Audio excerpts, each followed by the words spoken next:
법에 비춰본 세상 사는 법 빈정민 변호사와 함께합니다. 안녕하세요. 네, 안녕하세요. 네, 오늘은 어떤 이야기 해볼까요? 밤새 근무지에 상주를 해야 된다. 그런데 실제로 일을 하는 시간은 그중에 6시간밖에 없다. 네. 나머지 시간은 근무지 내에서 쉬어라. 그리고 급여는 일을 한 6시간에 된 것만 주겠다. 청취자 여러분이라면 이런 조건에서 일을 하시겠습니까? 네. 지금 말씀드린 건 실제 부산의 한 여고의 경비원 채용 공고의 내용입니다. 오늘은 이와 관련된 법적 쟁점에 대해서 짚어보도록 하겠습니다. 네, 이게 그러니까 부산의 한 고등학교에서 낸 경비원 채용 공고였는데 이게 온라인에서 좀 논란이 됐습니다. 그래서 오늘 이 근로 조건이나 근무 형태를 한번 짚어보면서 법적으로는 좀 문제가 없는지 짚어보도록 하겠습니다. 근로 조건에 대해서 좀 상세하게 말씀해 주신다면요. 근무 형태는 격일제, 즉 2교대 근무입니다. 그런데 근무 내용을 보면 평일 출근 시간이 오후 4시 20분이고요. 퇴근 시간은 다음 날 오전 8시 20분입니다.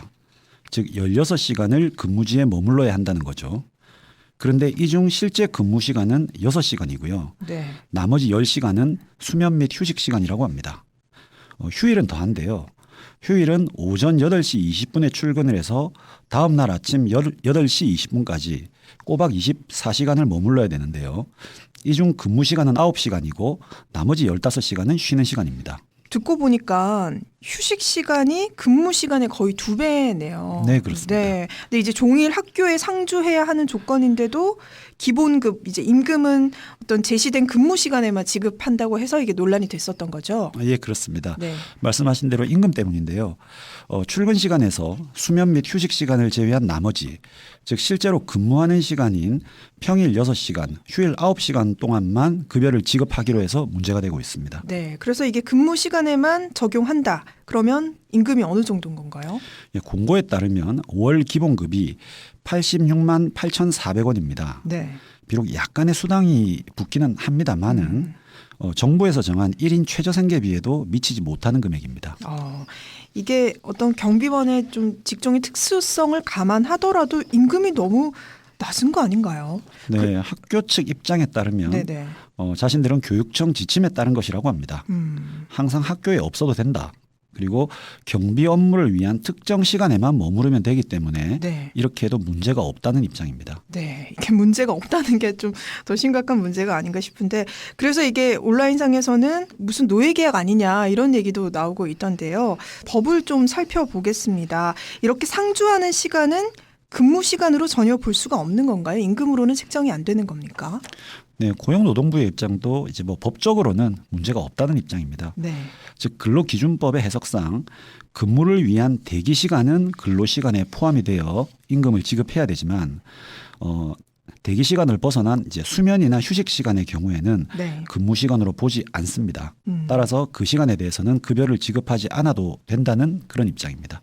학교 측에서도 이게 문제가 없다고 하고 고용노동부에서도 뭐 법적으로는 문제가 안 된다는 입장인데 일단 그 상주 시간이 너무 깁니다. 이게 사실은 상주하는 시간이 휴게 수면 시간이라기보다는 좀 대기 시간이라고 봐야 되는 거 아닐까요? 사실 현실적으로는 그렇게 보는 게 맞아 보이는데요. 네. 그런데 현행 근로기준법에서는 이 경비원 등과 같이 감시 단속적 업무에 종사하는 근로자들의 경우에는 근로기준법의 적용을 거의 받지 않는 것으로 규정이 되어 있습니다. 네. 그래서 이 부분이 현실과 맞지 않다는 비판이 많습니다.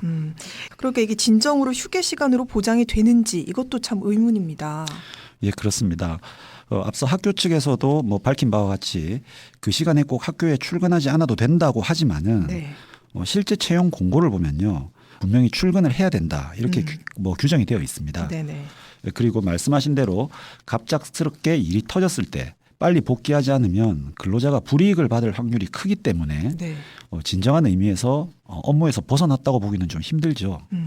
그렇군요.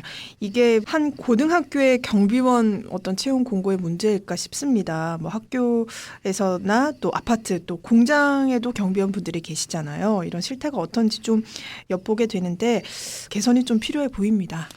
예, 그렇습니다. 2012년에 근로기준법에 근로를 위한 대기 시간은 근로 시간으로 본다는 규정이 신설되었습니다.